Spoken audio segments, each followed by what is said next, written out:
राम किनकर हमारे साथ लगातार हमारे सहयोगी मौजूद है। राम किन पर ये तस्वीरें भी हम देख रहे हैं जहां दिल्ली में विरोध प्रदर्शन की कुछ ऐसी तस्वीरें दिख रही हैं, लोगों को वहां से हटाया जा रहा है। अगर आप तस्वीर और दिखा पाए तो जरा दिखाइए, क्योंकि अब ये विरोध बिहार से शुरू होकर दिल्ली तक पहुंचा है।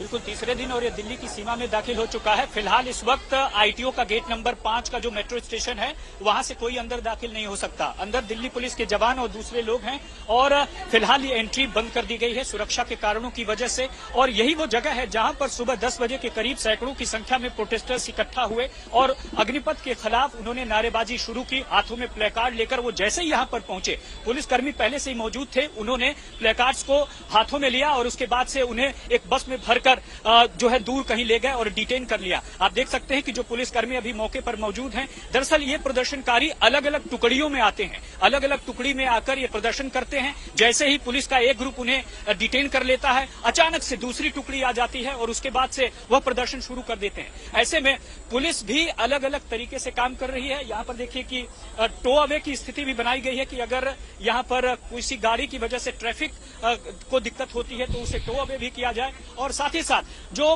प्रदर्शनकारी है वो तकरीबन सैकड़ों की संख्या में यहाँ पर मौजूद थे। हालांकि परमिशन 500 से ज्यादा की थी और यही वजह है कि पुलिस लगातार स्थिति पर नजर बनाए हुए है और ये देख रही है कि लॉ एंड ऑर्डर की स्थिति बिगड़ने न पाए, इलाके में ट्रैफिक सुचारू रूप से चलता रहे। यही वजह है कि आईटीओ के गेट नंबर 5 पर लगातार सुबह से ही दिल्ली पुलिस के तमाम जवान मौजूद हैं और सीआरपी के लोग भी यहाँ पर मौजूद हैं। और ऐसे में जो और राज्य में घटनाएं हो रही हैं उससे सबक लेते हुए यह दिल्ली पुलिस लगातार चौकस है और हाई अलर्ट पर है कि इस तरह की कोई भी स्थिति न होने पाए कि कानून व्यवस्था को सीधी चुनौती मिले।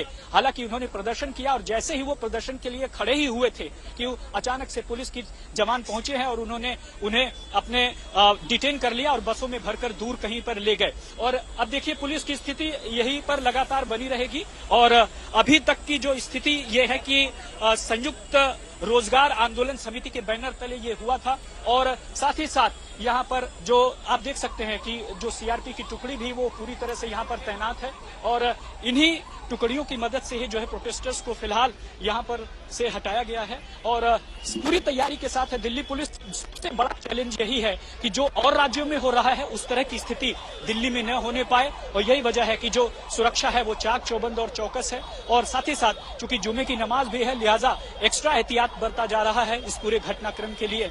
और यही वजह है कि दिल्ली पुलिस के जो तमाम आला अधिकारी हैं उनका ये कहना है कि चूंकि जुमे की नमाज है, यही वजह है कि जो संवेदनशील इलाके हैं उनको भी आइडेंटिफाई किया गया है ताकि कहीं पर ऐसा न हो कि कुछ शरारती तत्व एक तरफ अग्निपथ के आंदोलन का फायदा उठाएं और दूसरी तरफ जुमे की नमाज का और कुछ ऐसा करें जो कि और राज्यों में हो रहा है और वो सीधे कानून व्यवस्था को चुनौती मिले। तो साफ तौर पर नेहा यही एक स्थिति है जो कि इस वक्त आईटीओ के गेट नंबर 5 पर है। तमाम सुरक्षा कर्मी यहाँ पर तैनात है किसी भी स्थिति से निपटने के लिए।